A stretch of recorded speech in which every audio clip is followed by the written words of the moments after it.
And I should also tell you, if you don't think you can do that, now's the time to step out of the room.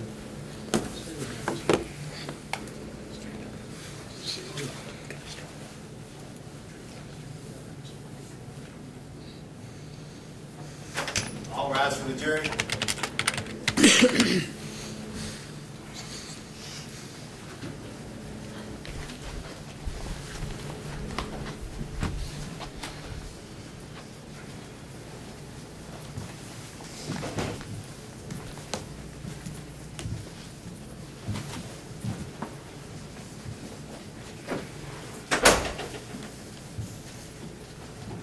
Please be seated. Thank you, ladies and gentlemen.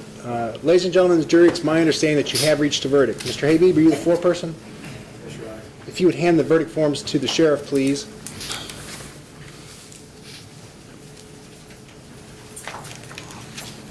Oh, thank you for the notes.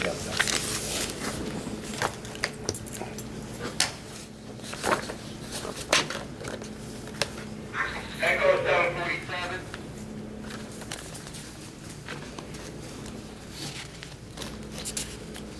In the case of Commonwealth Kentucky versus Henny L. Gunn, the verdicts are as follows. Under instruction number 1, murder, we, the jury, find the defendant, Henny Gunn, guilty under instruction number 1 of murder, signed by the foreperson.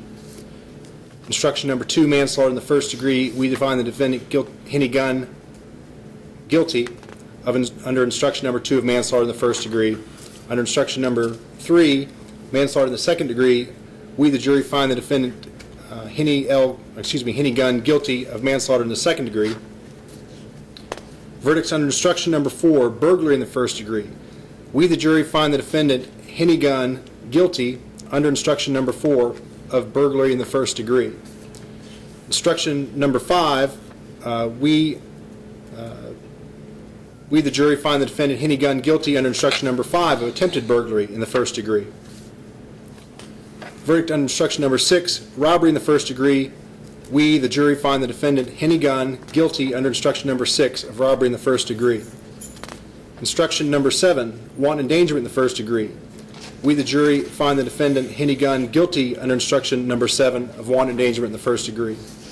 Verdict under instruction number 8, wanton endangerment in the first degree. We, the jury, find the defendant, Henny Gunn, guilty under instruction number 8 of wanton endangerment in the first degree. Verdict under instruction number 9, wanton endangerment, first degree. We, the jury, find the defendant, Henny Gunn, guilty under instruction number 9 of wanton endangerment in the first degree. Verdict under instruction number 10, wanton endangerment in the first degree. We, the jury, find the defendant, Henny Gunn, guilty under instruction number 10 of wanton endangerment in the first degree. Verdict under instruction number 11, wanton endangerment in the first degree. We, the jury, find the defendant, Henny Gunn, guilty under instruction number 11 of wanton endangerment in the first degree. Instruction number 12, verdicts under instruction number 12. We, the jury, find the defendant, Henny Gunn, guilty under instruction number 12 of wanton endangerment in the first degree. Verdicts under instruction number 13, wanton endangerment in the first degree. We, the jury, find the defendant, Henny Gunn, guilty under instruction number 13 of wanton endangerment in the first degree. Verdicts under instruction number 14, wanton endangerment in the first degree. We, the jury, find the defendant, Henny Gunn, guilty under instruction 14 of wanton endangerment in the first degree. Verdict under instruction 15, wanton endangerment in the first degree. We, the jury, find the defendant, Henny Gunn, guilty under instruction number 15 of wanton endangerment in the first degree. Verdicts under instruction number 16, tampering with physical evidence. We, the jury, find the defendant, Henny Gunn, guilty under instruction number 16 of wanton endangerment in the first degree. Ladies and gentlemen, are these your verdicts? Is there anyone who disagrees with any of these verdicts? And I note that you signed the lesser included offenses as well. Was it your intention to find him guilty of, can you state for the record, Mr. Habib, why it is that you all signed all the verdict forms? There's always no misunderstanding. Okay. All right. Thank you, sir. To be clear, was your all's intention to find Mr. Gunn guilty of murder? Is there anyone who disagrees with that verdict? Thank you. And was it your intention to find Mr. Gunn guilty of burglary in the first degree? Is there anyone who disagrees with that verdict? Thank you. The record reflected the verdicts are unanimous. Mr. Gunn, you want to take a break?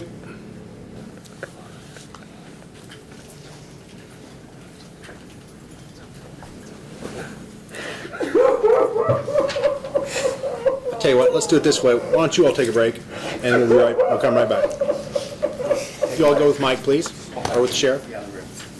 We'll get right back to you.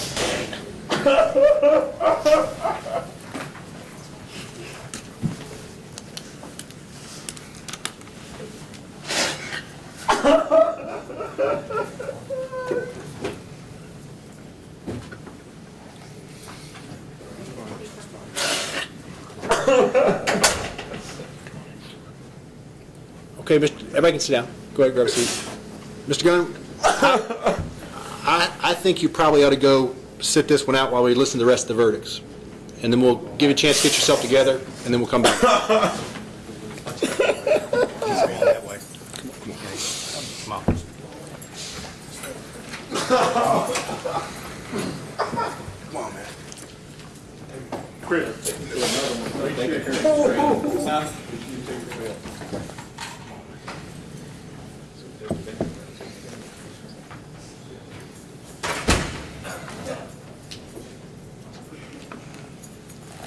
Okay, bring them all back. So I can tell them to take the floor down so they won't hear us. That's a good idea. Thanks, Sean.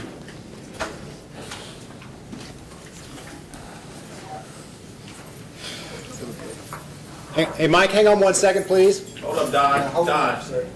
Don, hang up one more second, please.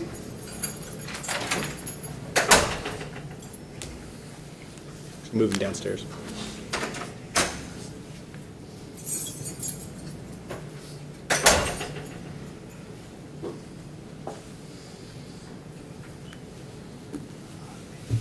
Mr. Jaggers, Mr. Hall, if you all feel more comfortable watching in the back without him, that's fine too. That way, all three of you will be going instead of just Mr. Gunn. We do that? Just watching the back in the office on the monitor.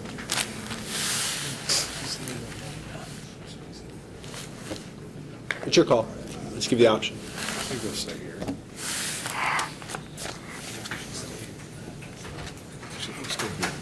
Good to go? Very good. There's the ding. Hang on 1 second.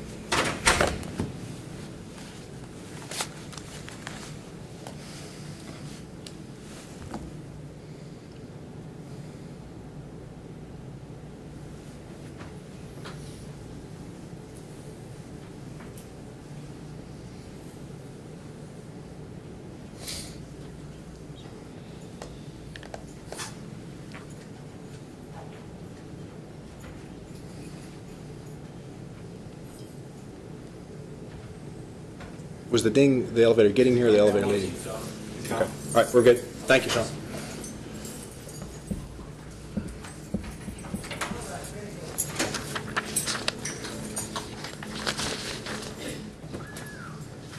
All rise for the jury.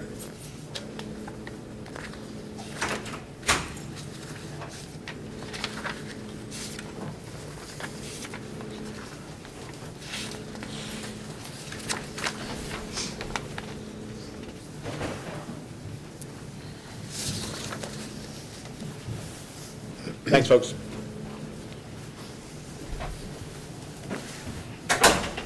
Okay. Thank you. Everyone be seated, please.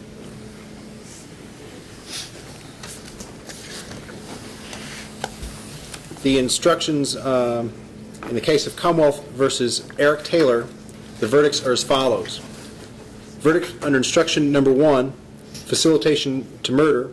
We, the jury, find the defendant, Eric Taylor, not guilty under instruction number 1 of facilitation to murder. Instruction number 2, facilitation to manslaughter in the first degree. We, the jury, find the defendant, Eric Taylor, not guilty under instruction number 2 of facilitation to manslaughter in the first degree. Verdict under instruction number 3, facilitation to manslaughter in the second degree. We, the jury, find the defendant, Eric Taylor, not guilty under instruction number 3 of facilitation to manslaughter in the second degree. Verdict under instruction number 4, burglary in the second degree. We, the jury, find the defendant, Eric Taylor, not guilty under instruction number 4 of burglary in the second degree. Verdicts under instruction number 5, attempted burglary in the second degree. We, the jury, find the defendant, Eric Taylor, not guilty under instruction number 5 of attempted burglary in the second degree. Verdicts under instruction number 6, robbery in the second degree.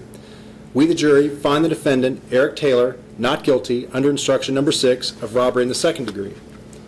Verdicts under instruction number 7, wanton endangerment in the first degree. We, the jury, find the defendant, Eric Taylor, not guilty under instruction number 7 of wanton endangerment in the first degree. Ladies and gentlemen, are those your verdicts? Is there anyone who disagrees with that verdict? The record will reflect that the verdicts are unanimous. Mr. Taylor, you may be seated. Thank you. In the case of Commonwealth of Kentucky versus Stephen Edward Paulley.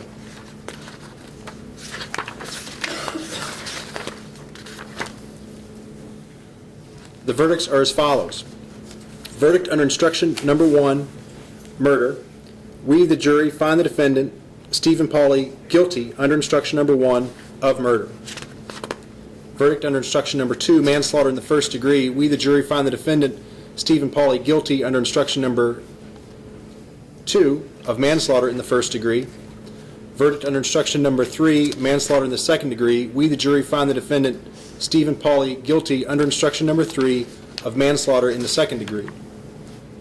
Verdict under instruction number 4, facilitation of murder. We, the jury, find the defendant, Stephen Paulley, guilty under instruction number 4 of facilitation to murder. Verdict under instruction number 5, facilitation of manslaughter in the first degree. We, the jury, find the defendant, Stephen Paulley, guilty under instruction number 5 of facilitation to manslaughter in the first degree. Verdict under instruction number 6, we, the jury, find the defendant, Stephen Paulley, guilty under instruction number 6 of facilitation to manslaughter in the second degree. Verdicts under instruction number 7, burglary in the first degree. We, the jury, find the defendant, Stephen Paulley, guilty under instruction number 7 of burglary in the first degree. Verdict under instruction number 8, attempted burglary in the first degree. We, the jury, find the defendant, Stephen Paulley, guilty under instruction number 8 of burglary in the first, should say attempted burglary.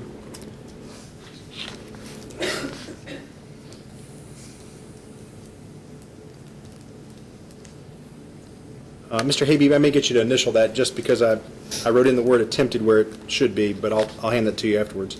Was it your all's intention to find him guilty of the lesser included of attempted burglary as well as the burglary? Okay.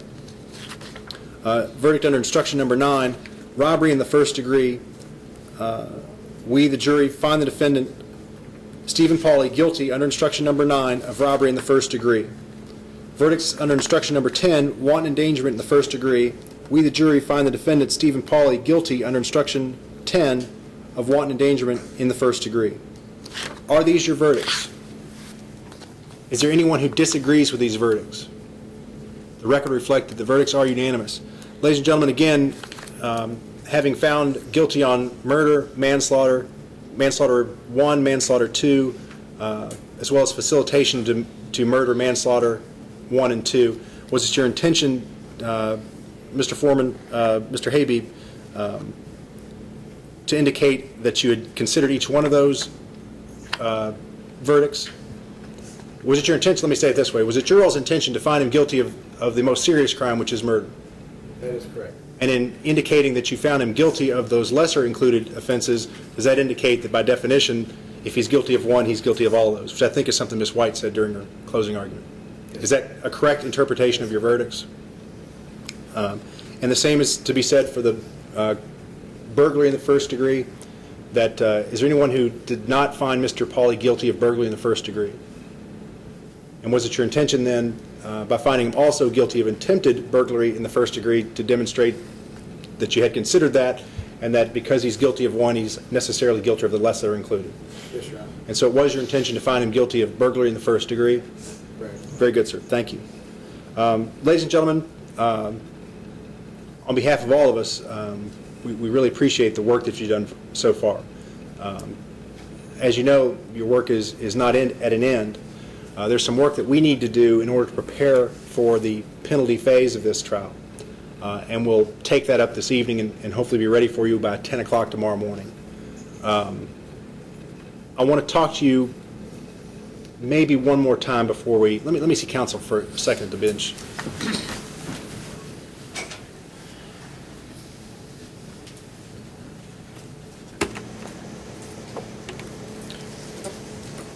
there any motions of record based on Mr. Gunn's reaction to the verdicts? Any motions at all? No, but I do have a motion, Your Honor.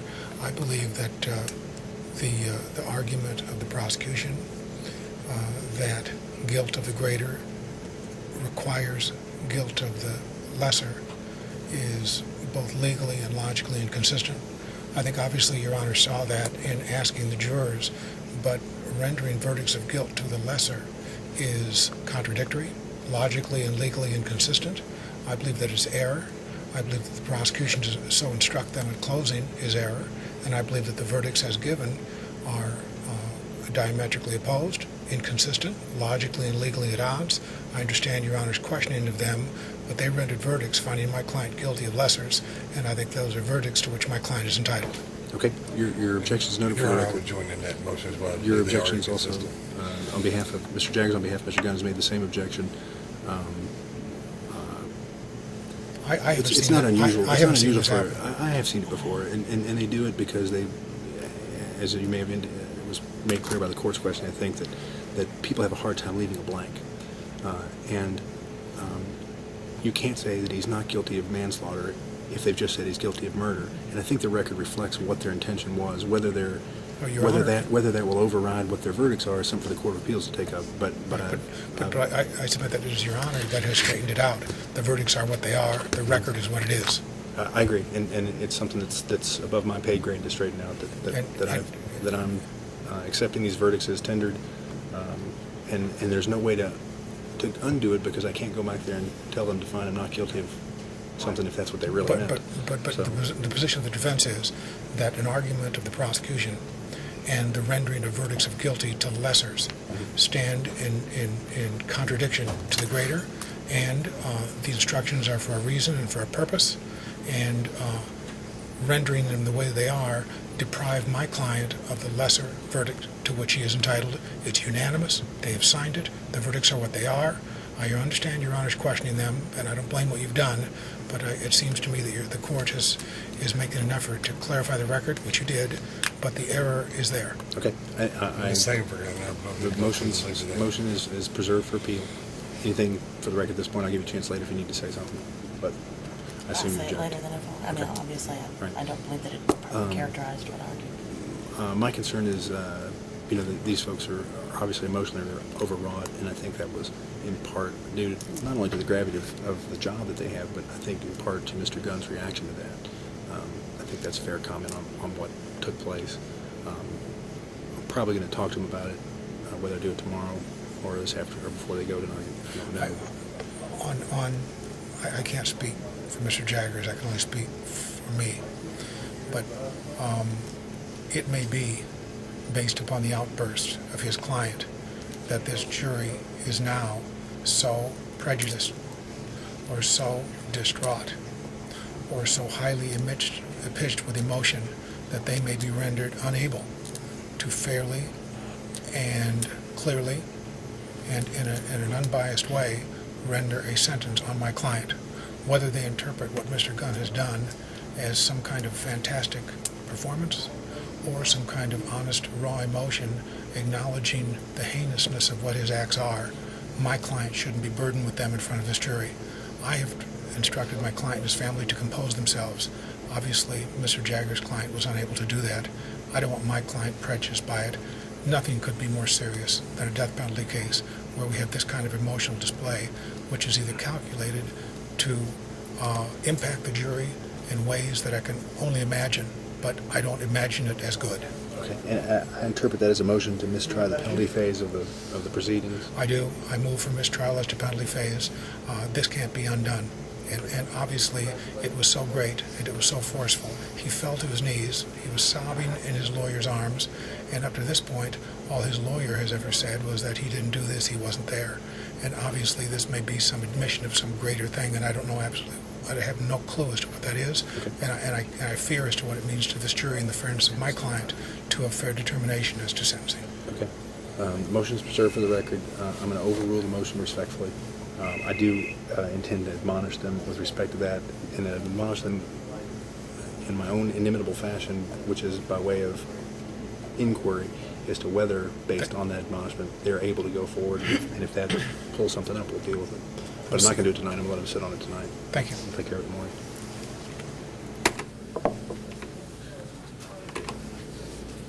Okay, folks, we're just trying to get our heads together around a plan. I think 10 o'clock is a good plan. You are technically not in deliberations at this point, and therefore you're allowed certainly to go home. There's no sequestering the jury between the guilt phase and the penalty phase, which is what we talked about in the beginning of the trial.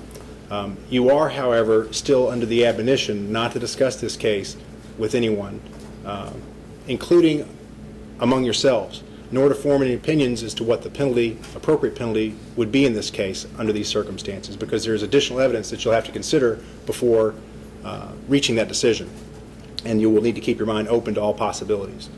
I'll talk to you about this in the morning, but it's, in any case and every case, the hard work gets done by the jurors, and that takes a toll on people.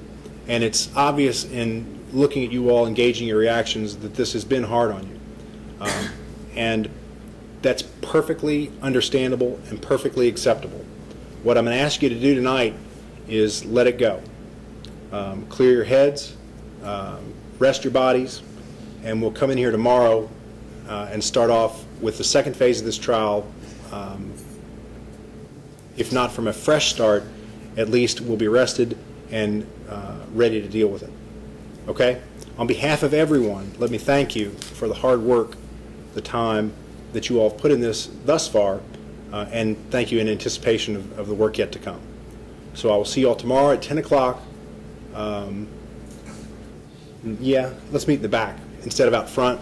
We'll, if you'll just meet by the door there, we'll buzz you in. If you just push the button that says 8, we'll let you in, and you can walk on around and go ahead and assemble in the jury room. When you're in there, though, you're not in deliberations, and you're not to talk about this case, what's gone on before, or what might come next. We're simply, that's just where you'll gather until we're ready to proceed tomorrow. Any questions or concerns that you need to bring to my attention tonight? Okay? With that, yes, sir. Have them all come together and then out one at a time. It's whenever you're ready to come back. If you would meet on the far end of the hall, and whenever you're ready to come in, or 10 o'clock, whichever comes first, if you'll just, Mike will come get you at 10 o'clock, but if you want or need to come in shortly before that, you can buzz and we'll let you in. But right about 10 o'clock, Mike will meet you at the door. Okay? All right. Thank you all very much. If you'll go out with Mike, I'll see you all tomorrow at 10 o'clock. All rest of the jury should. No, not tomorrow.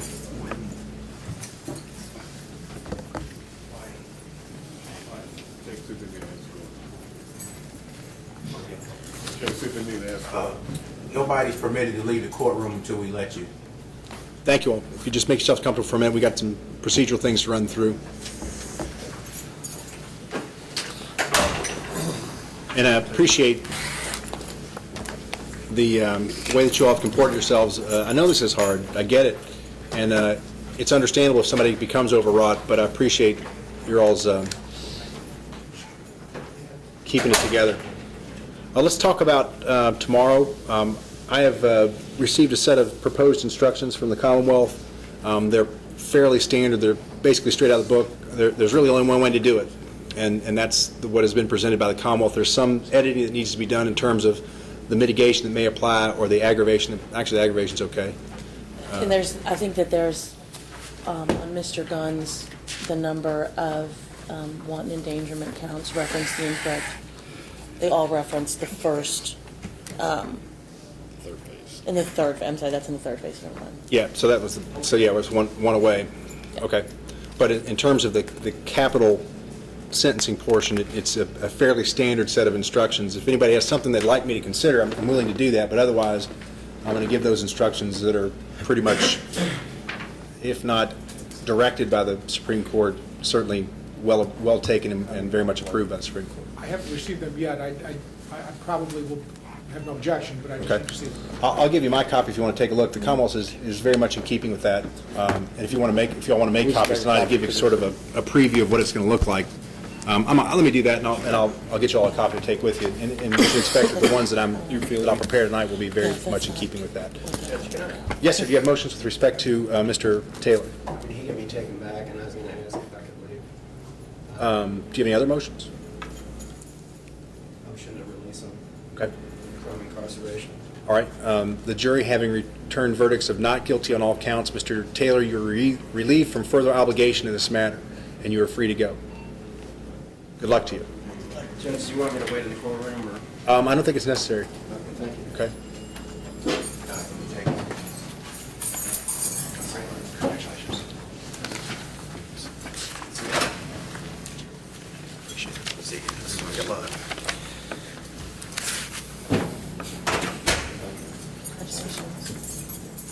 Anything else that you all would like to take up tonight? Ms. White, do you want to put anything on the record with respect to the verdicts and the form of those verdicts?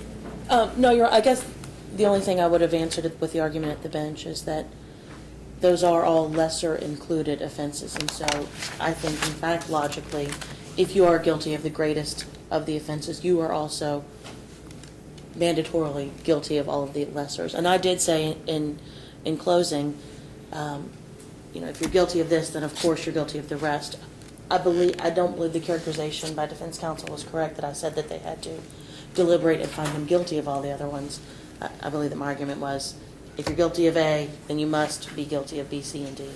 And so I don't think that's an incorrect statement of the law. I think that it's very clear what their intentions were. And so I would obviously object to. Okay, and the record will speak for itself with respect to that. I think everybody's made their record, and to the extent that I've polled the jury with respect to that, that's also part of the record. And whether that's something the Court of Appeals is permitted to consider, I'm not sure, but it's there for them to either accept or reject. It is of record. I'm satisfied, based on that inquiry, that it was this jury's intention to find the defendants guilty as charged of murder, burglary the first, robbery in the first, wanton endangerment the first, and tampering with physical evidence with respect to Mr. Gunn, and that having done so in order to make the record complete, they went through and found him guilty of what had been categorized as lesser included offenses as well, those things which are subsumed by the higher charge by definition, and indicated that by signing those as guilty. I've seen it before. I've also seen him sign not guilty. I've also seen him leave it blank. Maybe there's a better way to instruct with respect to that, but Here's the prejudice, Your Honor, if I might just articulate Okay. it, and I'm not going to, I've made my objection. The jury has been told they should deliberate on each separate count and so render their verdict. This jury, due to the prosecution's argument and due to the way in which these verdicts have rendered, have now effectively found my client guilty of 4 crimes which merge into the greater. I didn't stand there and argue the doctrine of merger to them. I didn't stand there and argue the doctrine of lesser included offenses to them. But this jury has now convicted of my client of lesser offenses to which he was entitled to due deliberation and consideration. They've signed verdicts on them, and to these jurors, my client is now guilty of 4 or 5 crimes rather than 1. The verdict was as to 1. The verdicts were crystal clear. Cooper's makes it crystal clear as to what you are to do, and due to what has happened here, my client has been deprived of a fair and impartial jury determination of guilt or innocence on murder, up or down. Instead, now he's going to be sentenced by this jury who believes he's committed 5 crimes instead of 1. How do we undo that? How do you now direct the jury? Erase in your mind that due to their argument and these verdicts, you've now found him guilty of murder and 4 lessers. As we go to sentencing on this death case, they might as well give him the maximum. They have found him guilty of absolutely everything to which they've been presented. To that, he was not entitled. To that, he has been unfairly prejudiced. And let me renew finally, Judge, I've done it before, I'll do it again. I think the prejudicial misjoinder with regard to Mr. McLeod, the way in which he defended his case, the way in which he argued to the jury, the way in which he confronted witnesses, absolutely prejudiced my client and deprived him of a fair consideration of guilt or innocence, separate and apart from Mr. Gunn. I have to renew that again to make my record. But I will, this building will fall down before I agree to the characterizations of the prosecution has said about the way that these verdicts have signed. I've seen them in cases where signing greater and lesser offenses is error, can be error, because it is logically, legally inconsistent. Okay. You Your join Honor, that on behalf motion? of the defendant Gunn, I think the same motions apply. Regarding the inconsistency of the verdict, and obviously the same prejudicial joinder of having Eric Taylor as a part of this case. So I think it's pretty much the same arguments, Judge. Sure. And we will